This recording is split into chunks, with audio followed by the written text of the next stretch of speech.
অনেকেরই প্রশ্ন যে পালক পুত্র এটার সাথে দেখা দেওয়া জায়েজ আছে কিনা, অথবা পালক মেয়ে তার সাথে যে পুরুষে পালক নিয়ে আসছে সে দেখা দেওয়া জায়েজ আছে কিনা, এবং এই পালক পুত্র বা পালক মেয়ে এরা যে লোক যাদেরকে লালন পালন করছে তাকে বাবা বা মা হিসাবে ডাকা সম্বোধন করা জায়েজ আছে কিনা, এবং এই যে লোক তাদেরকে লালন পালন করছে সেই পালক ছেলে পালক মেয়ে তারা ওই ব্যক্তির মারা যাওয়ার পরে তার সম্পত্তির ভাগ পাবে কিনা, এই গুরুত্বপূর্ণ তিনটা প্রশ্ন পালক পুত্র বা পালক মেয়ে সম্পর্কে উঠে আসে। এবং এই প্রশ্নের উত্তর খুবই গুরুত্বপূর্ণ এই জন্য যে আমাদের সমাজে এটার প্রবণতা অনেক বেশি। মানুষ পালক পুত্র রাখে, পালক মেয়ে রাখে, এবং এদেরকে মোটামুটি নিজের ছেলে হিসেবে সব জায়গায় পরিচয় করায়, আর এরাও ওই লোকের বাবা এবং তার স্ত্রীকে মা ডাকে, আর সমাজের লোকও আমরা সবাই ওই ছেলেকে অমুকের ছেলে বলি আর ওই লোকের অমুকের বাপ বলি, ঠিক না ঠিক? এটি শরীরের দৃষ্টিতে নাজায়েজ একটি কাজ, আমরা অনেকেই জানি না, অনেকেরই এই বিষয়ে হয়তো জানা নাই। এটি নিষিদ্ধ, আল্লাহ সুবহানাহু ওয়া তাআলা সরাসরি নিষেধ করেছেন কোরআনে কারীমে। আল্লাহ বলেছেন উদউহুম লিআবাইহিম, আল্লাহ তাআলা বলেছেন মা জাআলা আদইয়াআকুম আবনাআকুম, তোমরা যে পালক পুত্র রাখো পালক মেয়ে রাখো এরা কোনোদিনই তোমাদের মেয়েও না ছেলেও না। পিতৃত্ব এটা কোনোদিন পরিবর্তন করা যায় না। কথা বুঝে আসছে?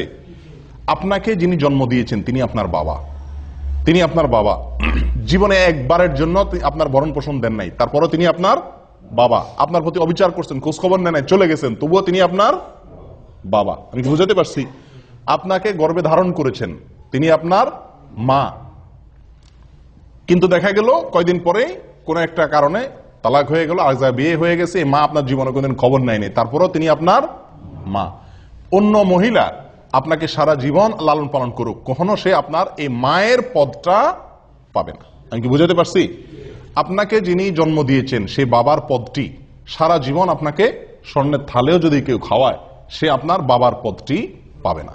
কিন্তু আমাদের দেশে সাধারণত যে লালন পালন করে পালক আনে তাকে ওই ছেলে মেয়েরাও বাবা ডাকে, আর বাবা ওই লোকও তাদেরকে ছেলে মেয়ে হিসাবে সমাজের লোকের কাছে পরিচিত করে, আর সমাজের লোকজনও আমরাও সবাই কি তাদেরকে ওই লোককে অমুকের বাপ অমুকের মা, আর ওই ছেলে মেয়েগুলাকে অমুকের ছেলে অমুকের মেয়ে বলে আমরা সম্বোধন করি। এটা জায়েজ নেই, এটা জায়েজ নেই ভাই। এবং এই নাজায়েজ কাজটি আমাদের সমাজে হাজার হাজার মানুষ করতেছে অবলীলায়, না জেনে। নিষেধ, সরাসরি নিষেধ। নবী সাল্লাল্লাহু আলাইহি ওয়াসাল্লাম যায়েদ ইবনে হারেসাহ রাদিয়াল্লাহু তাআলা আনহুকে পালক আনছিলেন, পালক আনার মতো এরকম তাকে লালন পালন করছিলেন। তো লোকেরা সাহাবীরা সবাই বলা বলি করতে শুরু করছে যায়েদ ইবনে মুহাম্মদ মানে মুহাম্মদ সাল্লাল্লাহু আলাইহি ওয়াসাল্লামের ছেলে, এরকম বলা শুরু করছে। তখন আল্লাহ তাআলা আয়াত নাযিল করছেন, না, লালন পালন করা এটা ভালো জিনিস, পালক আনা এটা খারাপ না। বিশেষ করে যদি পালকটা এজন্য আনা হয় যে আপনি একটা শিশুকে কি করলেন, ভরণ পোষণের ব্যবস্থা করলেন, তার অভিভাবক হলেন, তার পড়াশোনার ব্যবস্থা করলেন, তাকে শিক্ষিত করলেন, তাকে বড় করে দিলেন, লালন পালন করে দিলেন, এটা ভালো কাজ। বিশেষ করে যদি কোনো গরিবের সহায়তার জন্য হয়, অথবা কোনো ছেলে মেয়ের মা বাপ নাই বা তারা খরচ দিতে পারে না, এক্ষেত্রে যদি আপনি লালন পালন করেন এটা অত্যন্ত কি ভালো কাজ। কিন্তু আপনি লালন পালনের বিনিময়ে কখনো তার বাবা হতে পারবেন না, আর ছেলেও আপনার কোনোদিন ছেলে অথবা মেয়ে আপনার কোনোদিন মেয়ে হতে পারবে না। আমি কি কথা বুঝাতে পারছি? এটা সরাসরি নিষেধ করেন না। নবী সাল্লাল্লাহু আলাইহি ওয়াসাল্লামের বেলায় এই সুযোগ হয় নাই, তাহলে আমাদের বেলায় কি সুযোগ হওয়ার সুযোগ আছে? আর নাই, কারোর জন্য নাই। এখন কথা হলো, আমাদের দেশে যে পালক পুত্র পালক মেয়ে আনে, বেশিরভাগ মানুষ আনে কি জন্য? নিজের হয়তো ছেলে হয় না, মেয়ে হয় না, যার ছেলে হয় না সে একটা ছেলে আনে, যার মেয়ে হয় না সে একটা মেয়ে আনে, যার কিছুই হয় না সে ছেলে মেয়ে একটা কিছু আনে, ঠিক না ঠিক? আমরা আনি নিজেদের সুবিধার জন্য, ওই বাচ্চার সুবিধার জন্য আমরা আনি না, ঠিক না ঠিক? এখন যদি বাপই না ডাকে মাই না ডাকে তো আর লাভ কি? এরকম একটা ভাব থাকে না? জায়েজ নাই। এখন আপনি কি করবেন সেটা আপনার বিষয়, বাপ মা ডাকা কি নাই, জায়েজ নেই। এবং এই নাজায়েজ কাজটি অবলীলায় আমরা হাজার হাজার মানুষ করছি। একটি মাসআলা গেল। এখানে প্রসঙ্গে আরেকটি কথা বলতে চাই, অনেক সময় পয়সার বিনিময়ে আনা হয়, খেয়াল করছেন আপনারা? যে গরিব মানুষ তার বাচ্চাটা কিনে নিয়ে আসে, এটা আরেক হারাম কাজ। মানুষ ক্রয় বিক্রয় করার কোনো অধিকার ইসলাম আপনাকে দেয় নাই। যে মা বিক্রি করছে, যে বাপ বিক্রি করছে, তারাও কবিরা গুনাহ করছে, আর আপনি এটা পণ্য নয়, আপনি কিনছেন, আপনিও গুনাহগার। আমি কি বুঝাতে পারছি? হ্যাঁ, সে তার সন্তানটা আপনাকে লালন পালন করার সুযোগ দিছে, আপনার কাছে আছে, সে হিসাবে আপনি তা কি করলেন?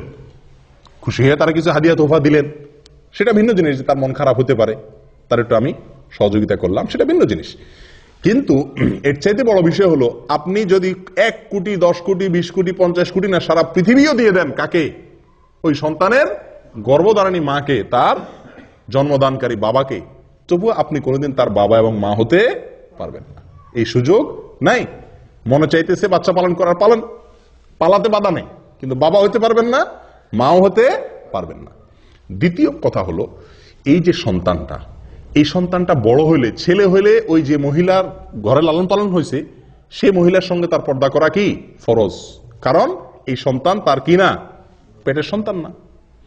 আবার যদি মেয়ে লালন পালন করে, তাহলে যে বাবা মতো যে লালন পালন করছে, যার বাসা লালিত পালিত হয়েছে, ওই পুরুষের সাথে এই মেয়ের দেখা দেওয়া কি হারাম।